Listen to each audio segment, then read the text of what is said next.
A luxury cruise captain refused to greet a passenger. Twice. Captain Evan Mitchell saw a black woman at his bridge door and turned his back in silence. Pure, deliberate contempt. He didn't know he was dismissing Dr. Elena Rios, a retired Navy captain and newest board member sent undercover to evaluate him. What happened next? She didn't just get him fired. She had his Master Mariner's license permanently revoked. The $10 million fleet captain promotion he thought was his, given to the first officer he'd been bullying for years. This is the story of how a 2-second greeting destroyed a 20-year career. From commanding 200,000-ton luxury liners to hauling cargo in Alaska. Watch until the end to hear the bridge voice recorder that exposed everything. What city are you watching this video from and what time is it? By the way, if you're enjoying my videos, I'd be so happy if you could subscribe to my channel and like this video. A ship captain is the undisputed king of his domain. He is the modern-day charioteer of the seas. For Captain Evan Mitchell, the bridge of the flagship the Azure Empress wasn't just a command center. It was his throne room, miles away from the judgment of ordinary men, upon the seas. He was a master of his craft, a captain with a flawless record, and a golden boy reputation to match. But on a routine transatlantic crossing from Miami to Lisbon, a simple 4-word request from a passenger would ignite a firestorm that would consume his career. He refused to greet a black woman standing at his bridge door. What he didn't know was that this passenger wasn't just another face in the crowd. She was the storm itself, sent by the board to discover the one thing the ship's log could never capture, the character of the man in the captain's seat. Captain Evan Mitchell believed in sterility. Not the medical kind, but the operational kind. His pre-voyage ritual was a sacred ceremony conducted with the precision of a surgeon. Every switch, every gauge, every line of the checklist was a verse in his litany. He walked through the embarkation terminal at the port of Miami with an aura of untouchable authority, his gold-striped epaulets gleaming under the fluorescent lights. His first officer, Ben Carter, 10 years his junior, a sharp and ambitious mariner, walked a respectful half-step behind. "Good morning, Captain." The embarkation agent, a cheerful woman named Angela, greeted him. Evan offered a curt nod, his eyes already scanning the voyage plan on his tablet. "The weather over the North Atlantic looks a bit choppy. Did the final weight and balance report come through?" He didn't make eye contact. He didn't need to. He was the commander of Sovereign Seas Voyage 815. On a prestigious ship on a prestigious route, he was the destination. Inside the bridge, the world outside fell away. This was his sanctuary, a symphony of glowing screens and muted chimes that only he could truly conduct. Ben, ever the professional, began his own methodical checks. He respected Evan's skill. It was legendary within the company, but he often felt the chill from the captain's chair. It wasn't just professionalism. It was a cold, impenetrable wall. Embarkation commenced. From his perch, Evan could hear the faint murmur of passengers, the beeps of scanned tickets, the friendly greetings of the cabin crew, head of guest services. Ms. Julia Hayes, a veteran with a warm smile and eyes that missed nothing, ran her team with quiet efficiency. As the suite decks filled, a woman paused at the open bridge door. She was in her late 50s, elegantly dressed in a simple but impeccably tailored navy blue blazer and gray slacks. Her hair was styled in short, tasteful locks, and her face, framed by sophisticated glasses, held an expression of calm intelligence. This was Dr. Elena Rios. She smiled warmly at Ben, who was visible in the first officer's seat. "Good morning, gentlemen. Looks like a beautiful day to set sail."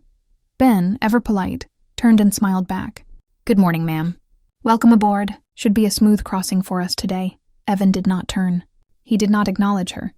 He continued to tap methodically at the voyage management system, his focus absolute.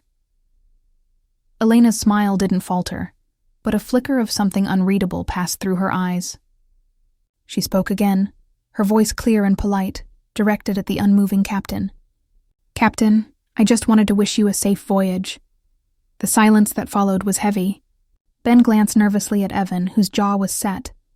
After a beat, without turning his head, Evan spoke, his voice clipped and devoid of any warmth. "First Officer Carter, the door." It was a dismissal as sharp as a slap. It wasn't just a request. It was an order laden with contempt. The message was clear. A passenger had breached the sterile barrier of his domain, and he would not dignify it with a response. Ben's face flushed slightly. "Yes, Captain." He gave Elena an apologetic look as he reached for the handle. Ms. Julia Hayes, who had been standing nearby, witnessed the entire exchange. Her professional smile tightened at the edges. She stepped forward smoothly. "This way, ma'am. Can I get you a welcome beverage? Some champagne, perhaps?" Elena turned her attention to Julia, her warm demeanor returning instantly. "That would be lovely. Thank you, Julia."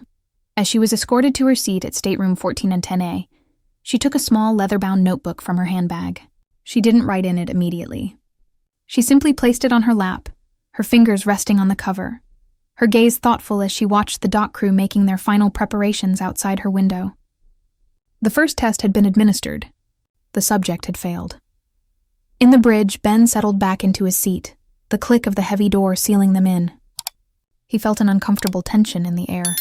"She was just being friendly, Evan," he ventured, trying to keep his tone neutral. Evan finally looked at him, his blue eyes like chips of ice. "Our job, Ben, is to sail a 200,000-ton ship with 2,180 souls on board across an ocean. It is not to entertain passengers. Professional distance is paramount. Let the stewards handle the pleasantries. That's what they're paid for. Remember that." He turned back to his instruments. The matter was closed in his mind. But for Ben, a seed of doubt was planted. He had always been taught that a captain's command extended to the entire ship, setting the tone for the crew and ensuring the comfort of the passengers. Evan Mitchell's command felt less like leadership and more like a dictatorship built on a foundation of cold, unyielding arrogance. He had no idea how deeply that foundation was about to be shaken. Sovereign Seas Voyage, 8:15 departed Miami gracefully, a silver dart piercing the endless blue. Below them, the city shrank into a glittering map, and soon they were over the cold gray expanse of the Atlantic. For Evan, this was where life made sense. The complexities of human interaction faded away, replaced by the pure, clean logic of hydrodynamics, meteorology, and machine. In the suite deck, Dr. Elena Rios savored her champagne. She wasn't angry. Anger was a useless emotion, a fog that clouded judgment. Instead, she was an observer, a scientist gathering data. The captain's refusal to greet her was a significant data point, but it was just one. The Phoenix Initiative, as Chairman Mr. Robert Chen had named it, was designed to be holistic. The board was concerned about a growing disconnect between the ship's crews and the company's stated values of inclusivity and customer service. Complaints of crew arrogance, particularly on premier routes, were ticking upward.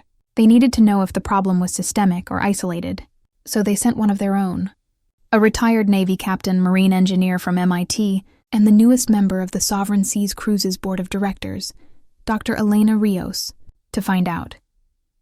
Captain Evan Mitchell's file was thick, impeccable sailing record. Graduated top of his class from the U.S. Merchant Marine Academy, a legacy mariner. His father, William Mitchell, was a near-mythical figure who had captained grand liners. But there were whispers, too. Notes from HR about interpersonal friction with cabin crews. 2 formal complaints from stewards over the last 5 years, both dismissed due to a lack of definitive evidence and Evan's sterling record. A few hours into the voyage, a yellow caution light flickered on the bridge's main console. Port generator drive. The port engine's generator drive was showing elevated temperatures. It wasn't critical, not yet, but it was an anomaly. "I've got it," Evan said, his voice flat. He quickly navigated through the checklists on his screen. "Looks like an intermittent sensor failure. Oil temp is stable. Vibrations are nominal. We'll monitor it." Ben cross-referenced his own display. "Agreed.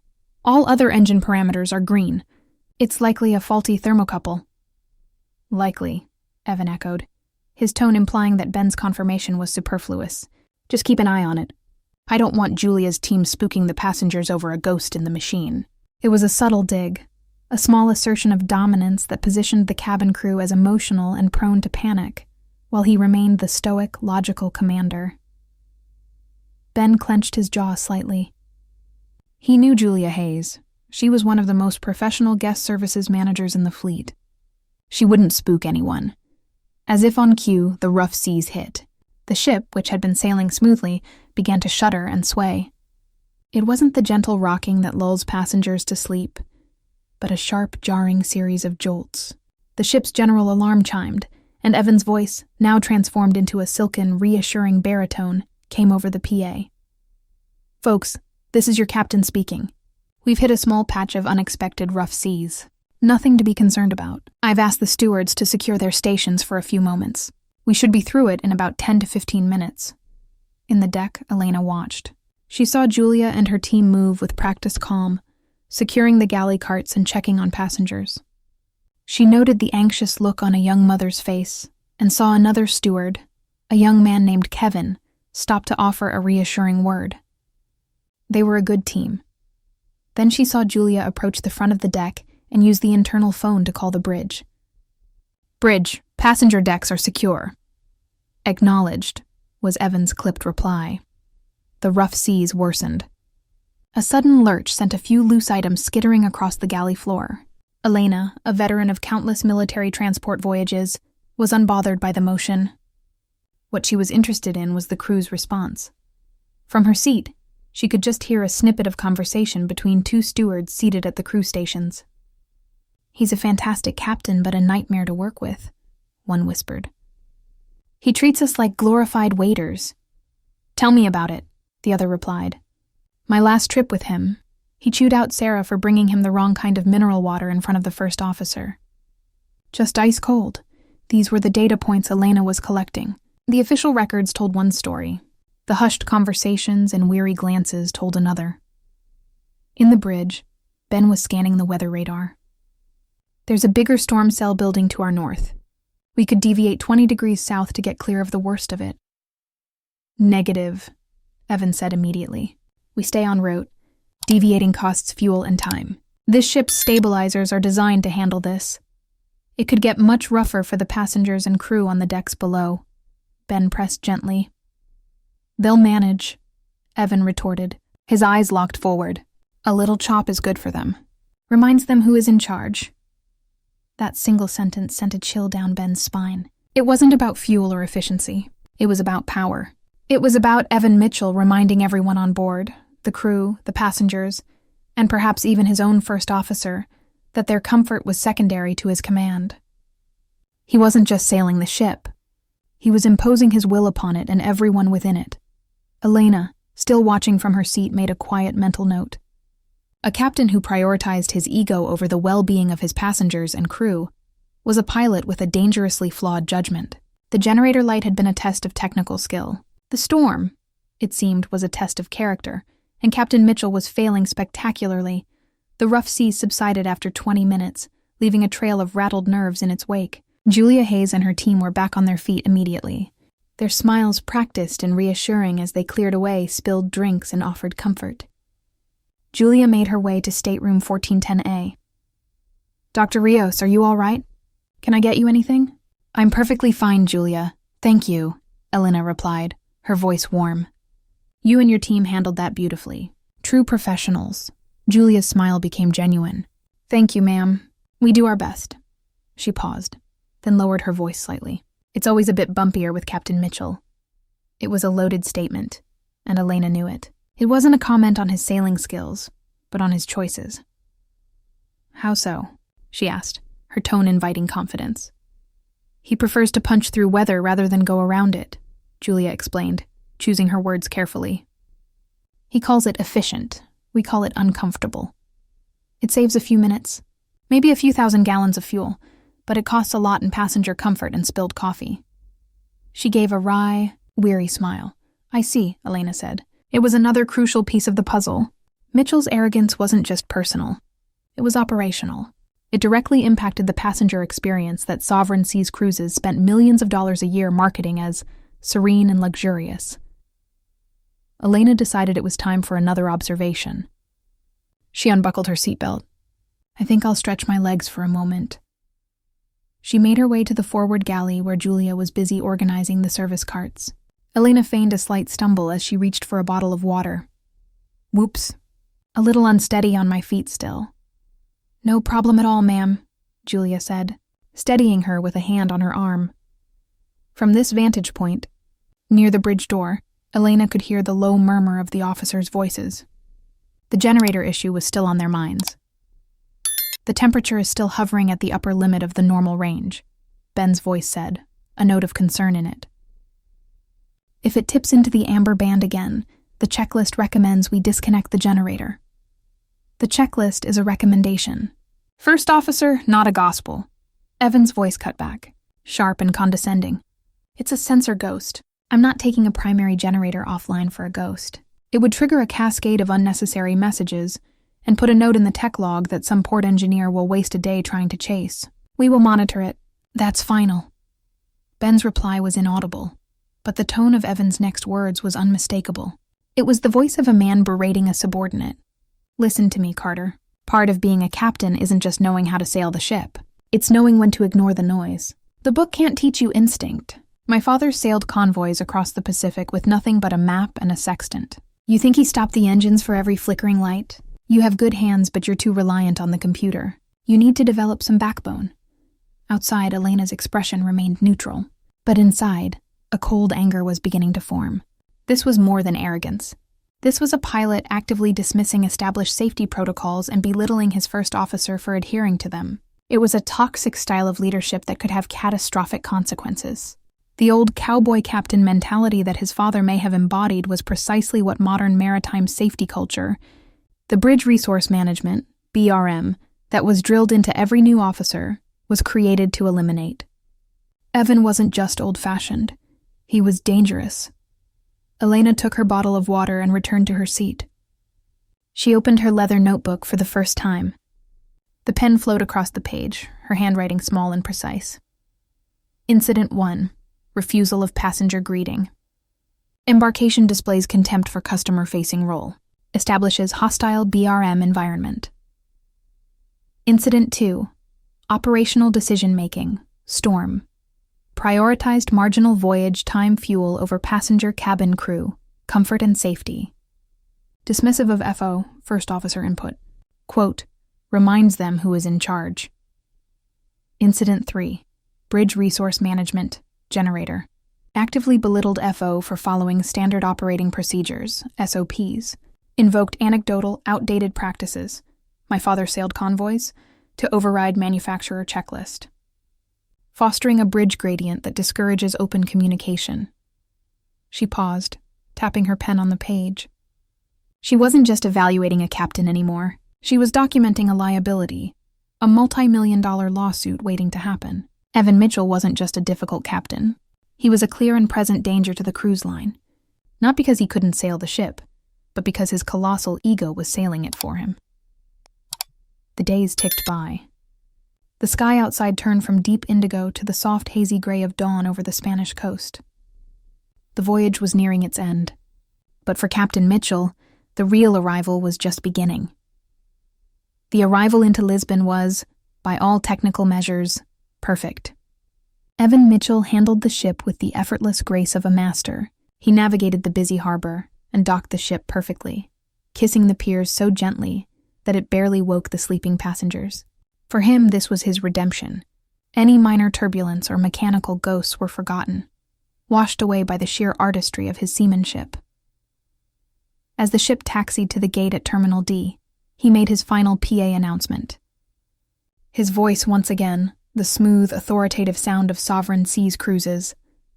Ladies and gentlemen, on behalf of Sovereign Seas Cruises and your entire crew, I'd like to welcome you to Lisbon. The local time is 7:15 a.m. We hope you enjoyed your crossing with us this morning. He unbuckled his seatbelt, a self-satisfied smirk playing on his lips. Textbook, he said to Ben, more a declaration than a question. Smooth docking, Captain, Ben agreed, though his praise felt hollow. The tension from the earlier exchange about the generator still lingered in the small space. The gangway connected with a soft bump, and the engines spooled down into a gentle whine. Soon the familiar ding signaled that the door was open and passengers could disembark. Julia Hayes stood at the door, bidding each passenger farewell with a genuine smile. Elena gathered her belongings calmly.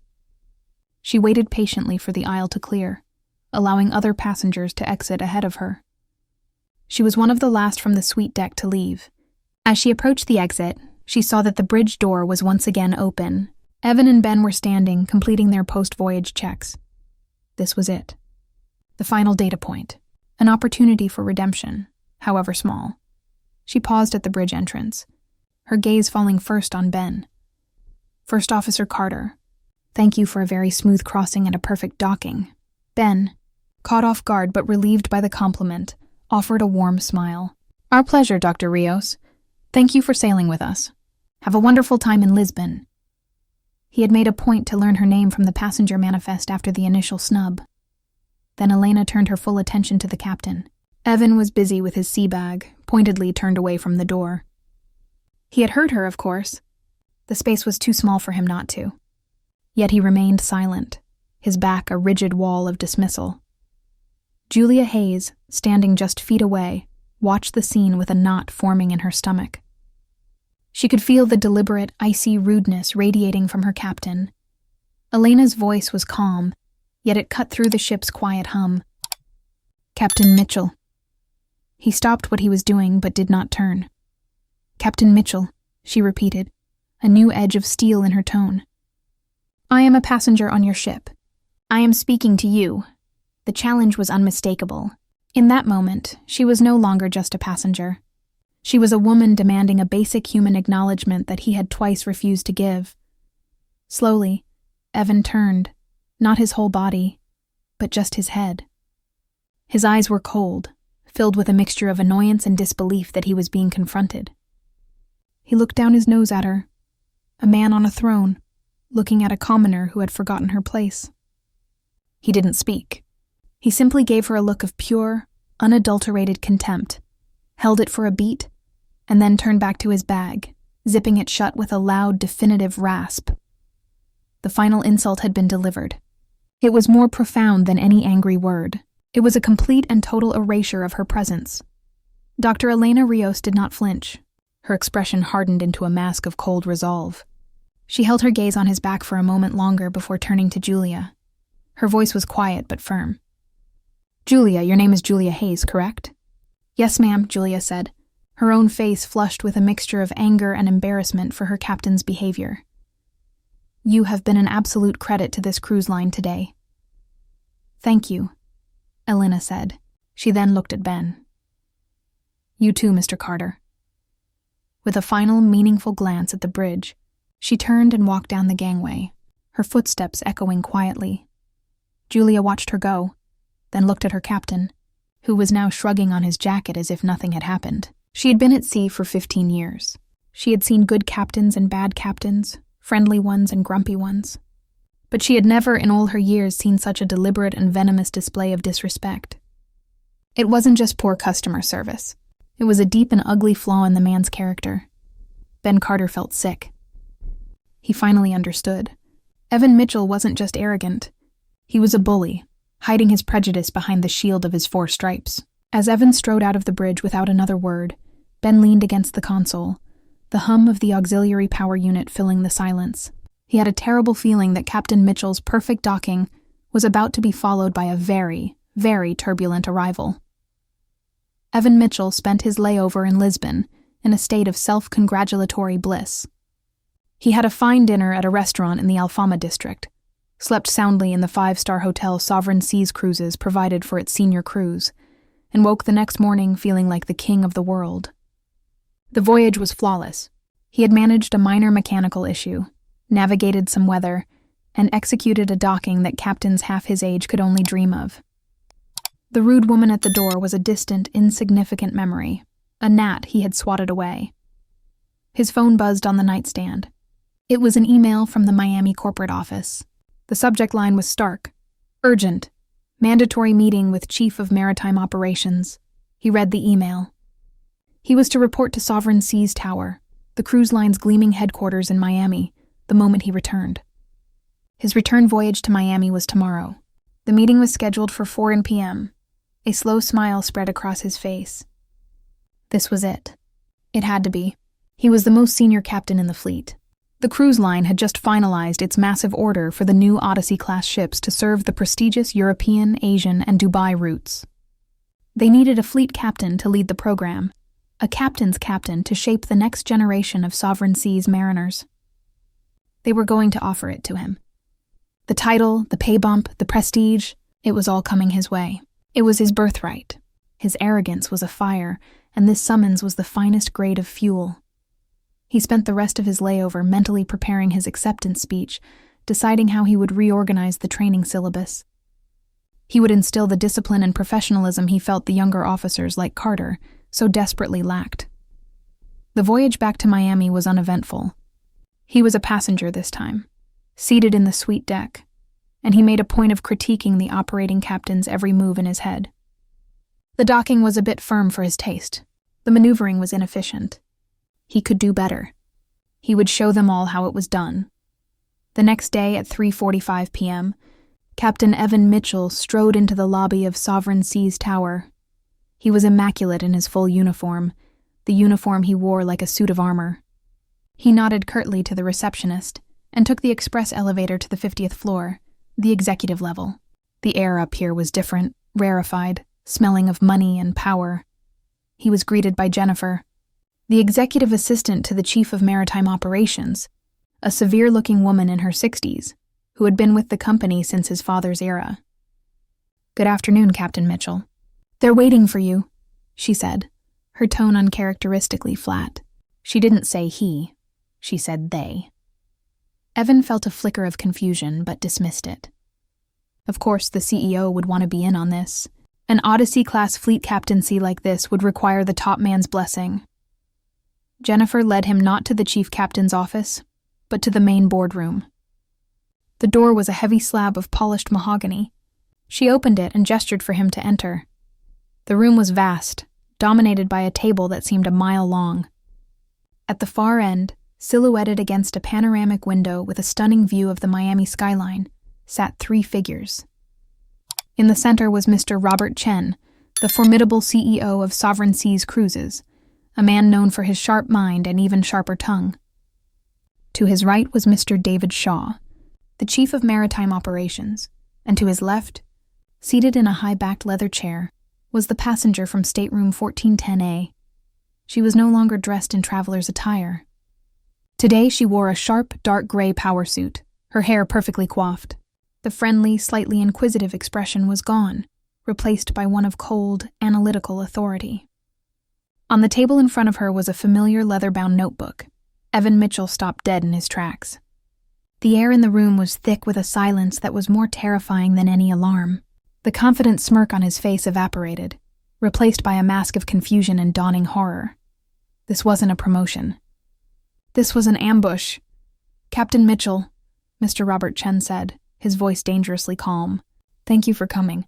Please close the door and have a seat."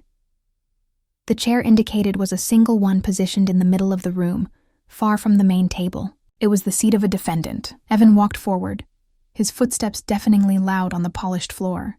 He felt a cold dread creeping up his spine. He sat, his back ramrod straight, his mind racing.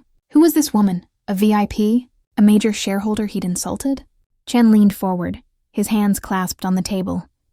"Captain, we have a problem. A culture problem. We sell our customers an experience of premium service, respect, and safety.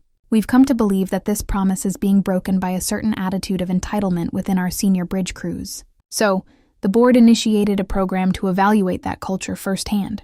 We call it the Phoenix Initiative." He gestured to the woman beside him.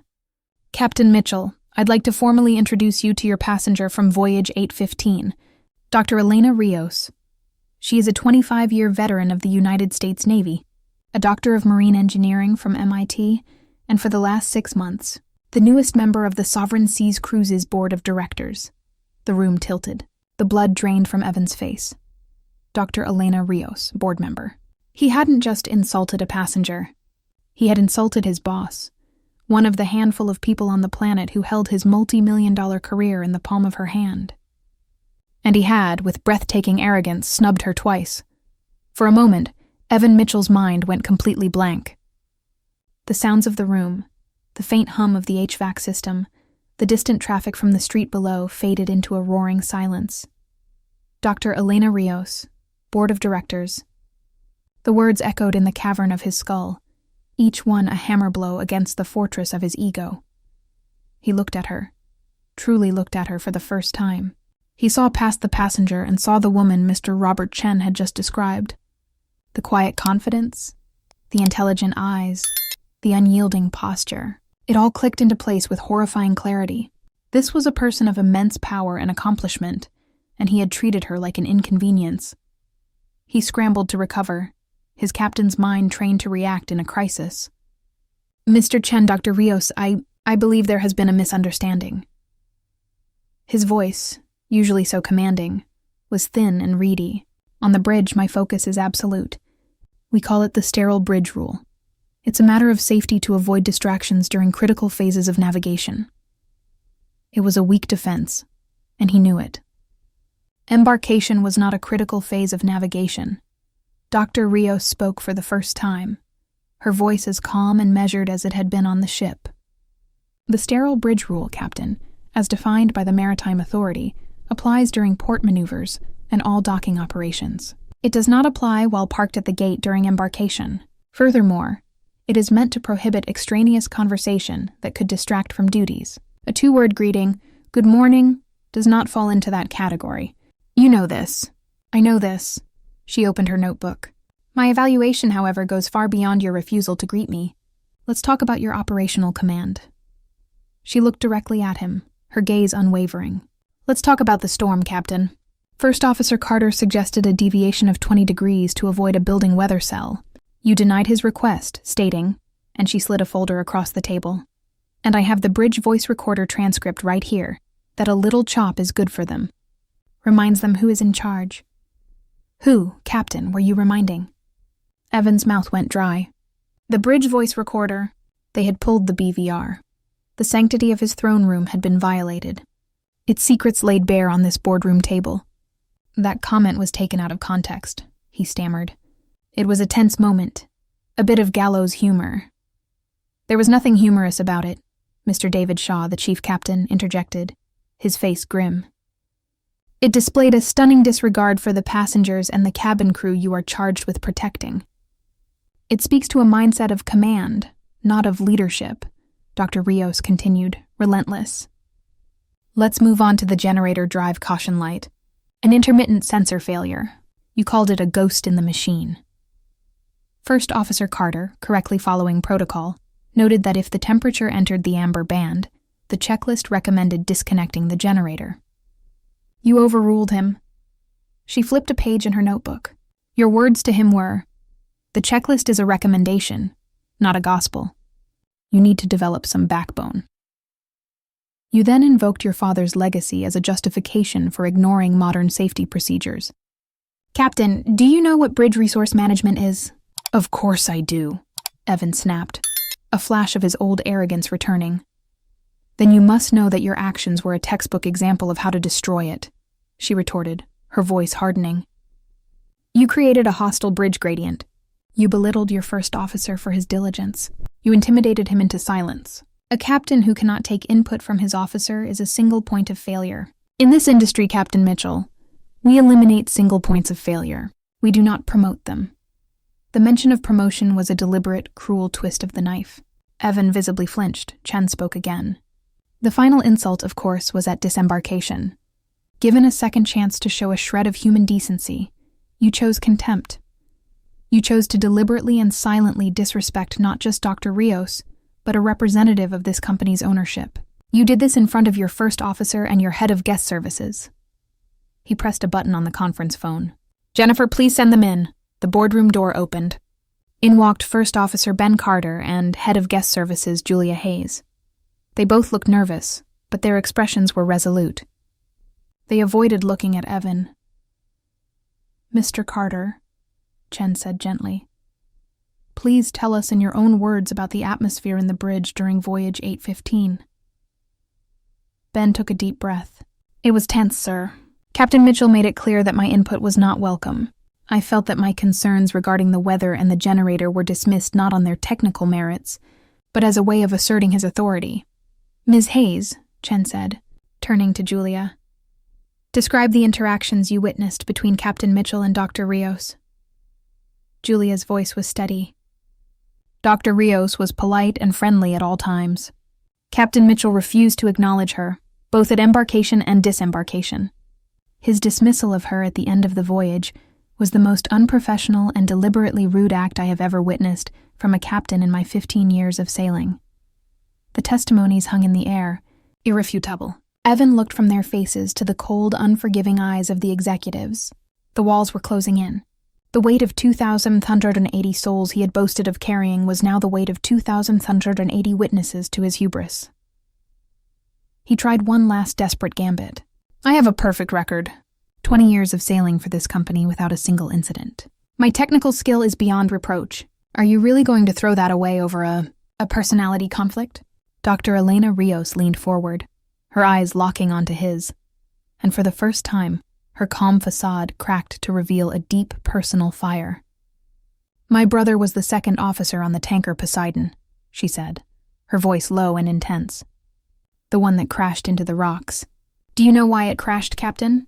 Because a burned-out radar indicator light, a $20 bulb, completely absorbed the attention of the captain, the first officer, and the engineer. They were so focused on the ghost in the machine that no one was navigating the ship. They drove a perfectly good supertanker straight into the rocks. 101 people died. She let that sink in. The entire concept of modern BRM was born from the ashes of that crash. The idea that a first officer, a chief engineer, even a steward should be empowered to speak up without fear of being belittled by a captain with an ego. What you call a personality conflict, Captain Mitchell, I call the primary ingredient in every major maritime disaster of the last 50 years. Your technical skill means nothing to me. It is a prerequisite for the job, not a defense for your character. And your character, sir, is a liability this cruise line can no longer afford. The finality in her voice was absolute.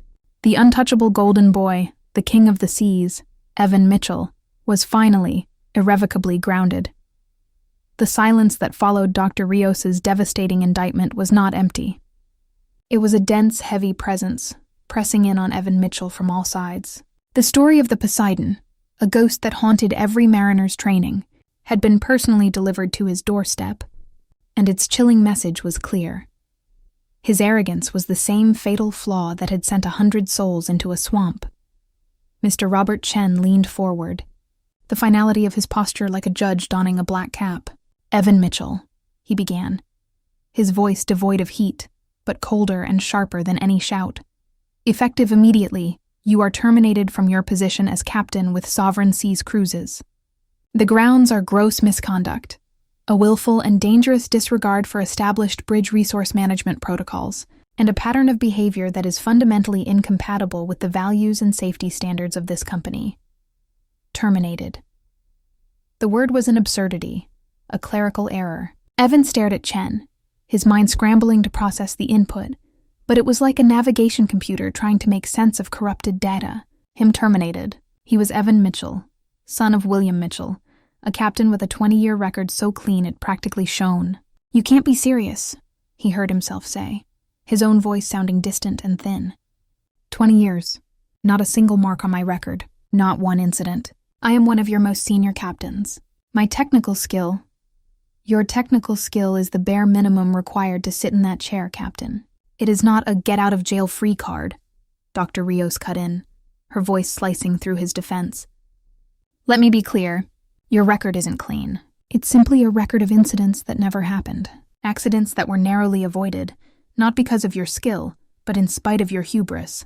How many first officers like Mr. Carter have you intimidated into silence? How many times has your ego made the final decision when procedure and caution should have? We see your perfect record not as an asset, but as a 20-year statistical anomaly, a lucky streak. And this board, Mr. Mitchell, doesn't gamble with lives. Mr. David Shaw, the chief captain, and a man Evan had once considered a colleague, slid a file across the table. And it's not just about termination, Evan. This goes further. His tone was laced with a weary disappointment that was somehow more wounding than Chen's anger. As mandated by our operational charter and by federal law, we are filing a comprehensive report with the U.S. Coast Guard and the Maritime Authority. The report will contain the BVR transcript, the voyage data recorder logs showing your decision to sail through the storm, and sworn testimony from First Officer Carter and Guest Services Director Hayes. Shaw took a deep breath. It will detail your deliberate disregard for standard operating procedures, your active creation of a hostile and unsafe bridge environment, and what the Maritime Authority refers to as a failure to exhibit the care, judgment, and responsibility required of an ocean-going master. We will be formally recommending a full top-to-bottom review of your Master Mariner's license. This was the blow that shattered his composure. Getting fired was a corporate matter. This was a professional crucifixion. And Maritime Authority review of this nature was a scarlet letter. It meant he was not just unemployed, he was unemployable. No reputable carrier in North America, Europe, or Asia would touch a captain with that kind of mark on his file. He was being cast out of the Brotherhood, exiled from the only world he had ever known. He looked around the room, a wild, desperate plea in his eyes. This was his life, his identity, everything he had built, turning to smoke. Then Mr. Robert Chen delivered the final, most exquisitely cruel blow. "The irony of all this, Evan, is the timing," the CEO said, a slight mirthless smile touching his lips. "Before Dr. Rios's voyage, this board had unanimously approved your promotion. We're investing $10 billion in a new fleet of Odyssey-class ships. We needed a new fleet captain to head the program, someone with seniority, a strong technical background, someone we thought was the best of the best. That job was yours. The office on this floor, the salary, the prestige of shaping the future of this cruise line. It was all yours for the taking." Evan felt the air leave his lungs, a silent, guttural gasp. The Odyssey class, the crown jewel, it wasn't just a rumor. It was real, and it had been his. "That position," Chen continued, his gaze shifting to a point beyond Evan, as if he were no longer even in the room, "requires more than just technical skill. It requires a leader who inspires, who fosters absolute trust, who understands that respect is the bedrock of safety, a leader who treats the person cleaning the restrooms with the same dignity as a member of this board." His eyes snapped back to Evan. "You proved, in the most spectacular fashion imaginable, that you are not that leader." He paused, letting the weight of the lost opportunity crush what little was left of Mitchell's spirit. "The selection committee is meeting tomorrow.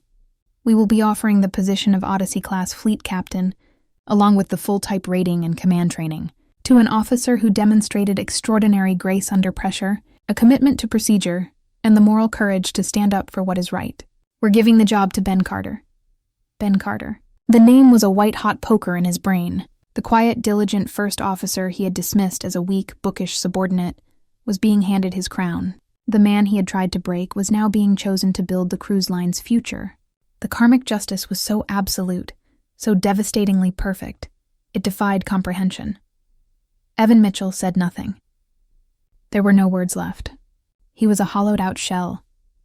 Security guards waiting discreetly outside entered the room. He was escorted from the boardroom, his walk stiff and robotic. He passed Jennifer, the executive assistant, who looked at him not with pity, but with a cool, knowing disapproval.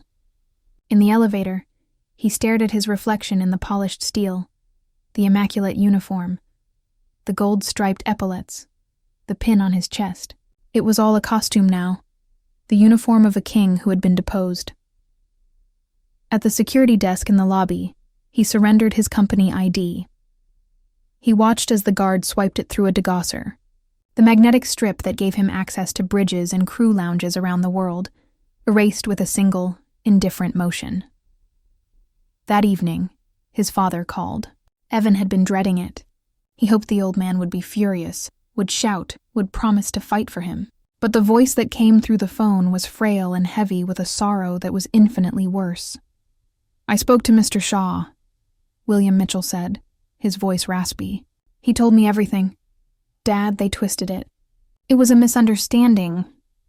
"Was it a misunderstanding that you berated your first officer for following a checklist, Evan? Was it a misunderstanding that you refused to greet a passenger?